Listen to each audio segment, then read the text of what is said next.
Assalamualaikum warahmatullahi wabarakatuh.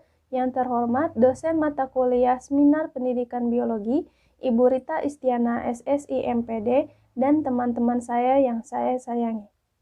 Perkenalkan, nama saya Yosi Dwi Ananda Putri, NPM 0361170005.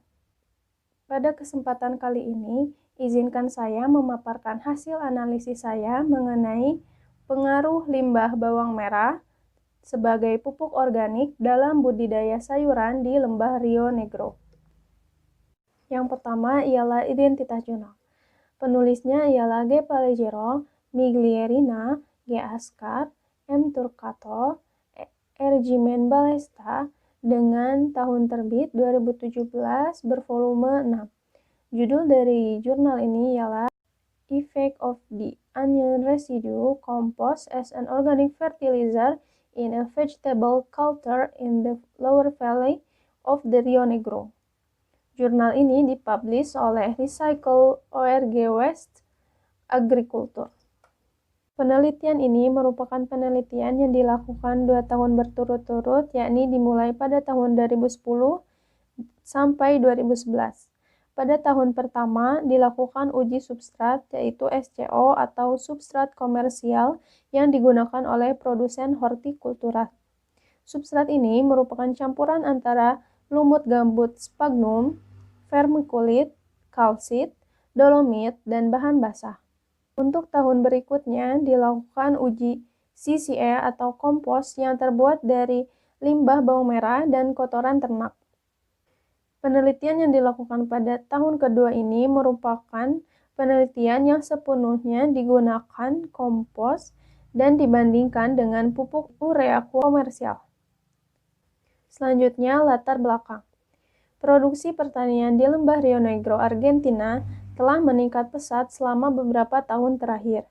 Pemanfaatan tanah yang intensif, khususnya pada produksi hortikultura, menyebabkan penurunan kadar bahan organik dan unsur hara tanah.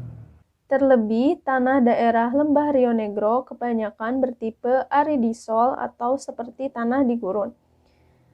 Aluvial, tanah yang berasal dari endapan lumpur dan pasir dengan kandungan bahan organik yang rendah.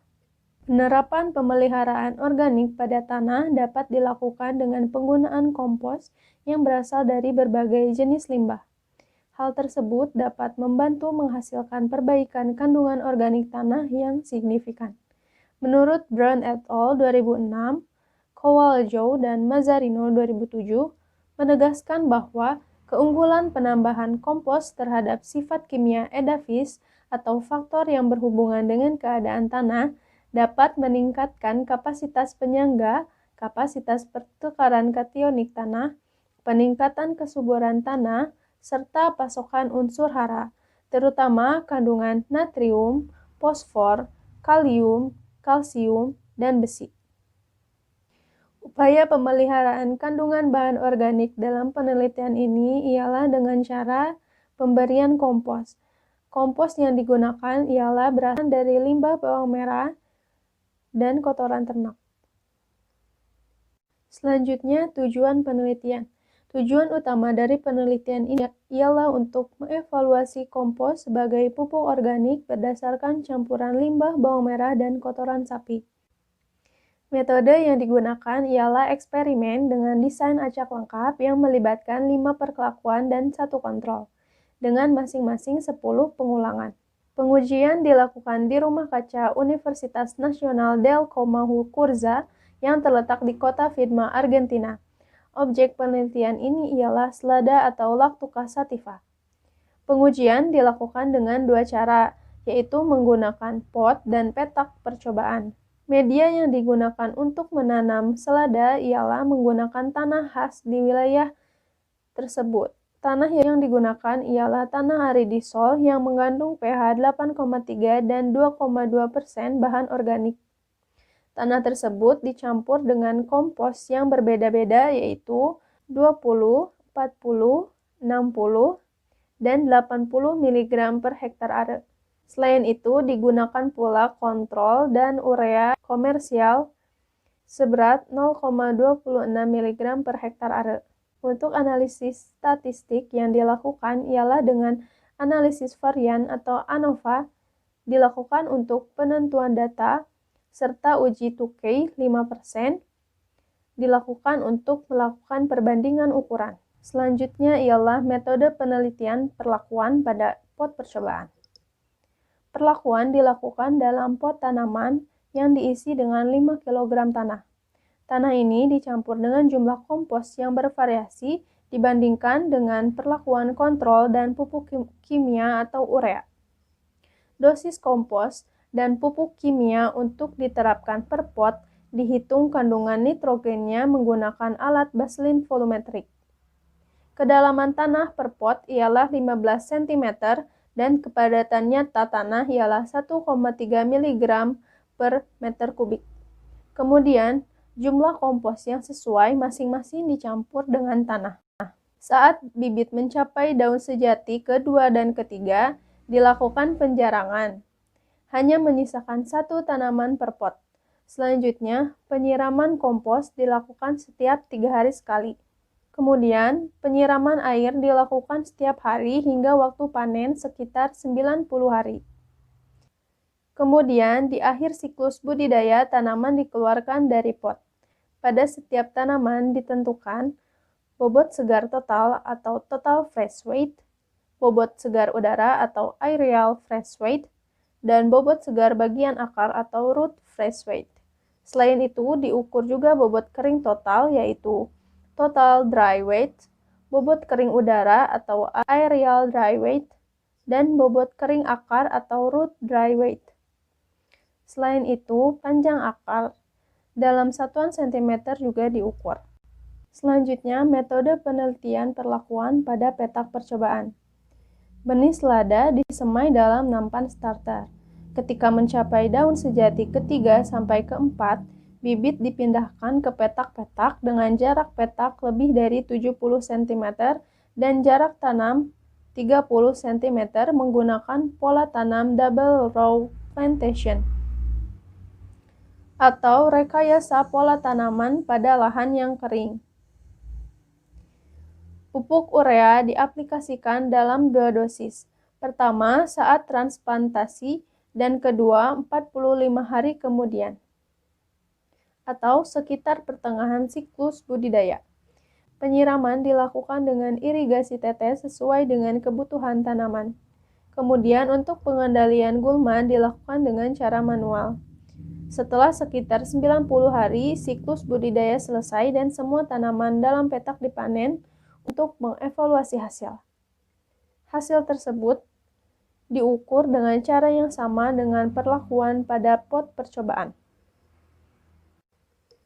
Selanjutnya ialah hasil dan pembahasan. Bisa dilihat pada gambar 1, yaitu pengaruh dosis kompos dan pupuk mineral yang berbeda terhadap bobot segar selada yang ditanam dalam pot. Untuk grafik A merupakan perlakuan uji coba tahun pertama, sedangkan grafik B merupakan hasil uji coba tahun kedua. Sekarang kita hanya akan menganalisis grafik B saja. Lanjut pada pembahasan. Pada uji coba yang dilakukan pada budidaya selada tidak terdapat perbedaan antara kontrol T1 dan T2. Sedangkan pada perlakuan dosis tertinggi yaitu T3 seberat 60 mg per hektar are dan T4 80 mg per hektar are lebih tinggi dibandingkan dengan perlakuan T1, T2, dan T5. Untuk perlakuan T3 dan T4 menunjukkan bobot segar akar atau root fresh weight yang lebih tinggi. Tidak terdapat perbedaan yang signifikan antara dosis kompos tertinggi yaitu perlakuan T3 dan T4 dengan perlakuan urea. Selanjutnya gambar 2 atau grafik 2 mengenai pengaruh dosis kompos dan pupuk mineral yang berbeda terhadap bobot kering selada yang ditanam dalam pot. Dapat dilihat pada grafik, aplikasi urea atau T5 menghasilkan nilai tertinggi dibandingkan dengan perlakuan lainnya. Dosis kompos tertinggi yaitu T3 dan T4 menunjukkan bobot kering akar atau root fresh weight lebih tinggi dibandingkan dengan T1 dan T2. Berat kering total serupa dengan yang diamati pada bobot segar. Nilai yang lebih rendah terdeteksi di kontrol dan T1. Perbedaan yang signifikan tidak ditemukan antara perlakuan T4 atau kompos seberat 80 mg per hektar are dan perlakuan T5 atau urea. Selanjutnya, gambar 3 atau grafik 3 mengenai pengaruh perbedaan dosis kompos dan pupuk mineral terhadap bobot segar selada yang dipanen di petak percobaan. Nilai yang lebih tinggi ditemukan pada perlakuan T3, T4, dan T5. Perlakuan T1 tidak berbeda dengan kontrol. Selanjutnya, grafik 4 atau gambar 4 mengenai pengaruh perbedaan dosis kompos dan pupuk mineral terhadap bobot kering selada yang dipanen di petak percobaan. Nilai tertinggi untuk berat kering pertanaman ialah pada perlakuan T4. Perlakuan T4 ini menunjukkan berat kering akar atau root dry weight tertinggi dengan perbedaan yang signifikan dengan kontrol dan T1. Selama tahun kedua, semua perlakuan menghasilkan hasil yang lebih tinggi dibandingkan dengan kontrol. Pemupukan kimia atau menggunakan urea memiliki nilai tertinggi tetapi tidak berbeda secara statistik dari perlakuan organik T3 dan T4. Hasil ini sesuai dengan yang dicatat oleh Rotondo et al. Tahun 2019 yang mengevaluasi pemeliharaan organik tanah dari kompos cacing tanah, limbah domestik, kotoran kelinci, kuda, dan sekam padi yang dicampur dengan kotoran ayam pada budidaya selada dan budidaya brokoli. Beliau menemukan kesimpulan bahwa peningkatan dosis pemeliharaan organik tanah dari kotoran ayam yang difermentasi menjadi substrat nabati dalam jangka waktu yang singkat tidak cukup untuk mengamati respon agregat organik dalam hasil budidaya tanaman. Aplikasi terus-menerus diperlukan untuk mendukung tingkat nutrisi yang sesuai. Selanjutnya, kelebihan dan kekurangan dari artikel yang saya analisis. Kelebihan dari artikel ini ialah dapat dijadikan acuan untuk melakukan percobaan atau penelitian yang sejenis. Karena artikel ini menggunakan bahasa yang mudah dipahami, metode yang rinci dan lengkap. Selain itu, artikel ini sangat bagus karena mengangkat masalah pertanian yang banyak terjadi di seluruh negara. Kekurangan dari artikel ini ialah tidak dijelaskannya kandungan dari limbah yang dipakai. Selanjutnya, kesimpulan. Hasil penelitian menunjukkan bahwa setiap perlakuan menghasilkan yang lebih tinggi dibandingkan dengan kontrol. Pada akhirnya, kadar nitrogen, fosfor, dan kalium daun selada tertinggi terlihat pada pemberian urea T5 dan dosis kompos tertinggi, yaitu T3 dan T4. Dengan berat 60 dan 80 mg per hektar are. Konsentrasi tersebut menghasilkan bobot segar total tertinggi. Untuk dosis kompos yang tertinggi dapat menggantikan penggunaan pupuk urea konvensional. Sekian pemaparan saya, mohon maaf apabila banyak kekeliruan kata. Wassalamualaikum warahmatullahi wabarakatuh.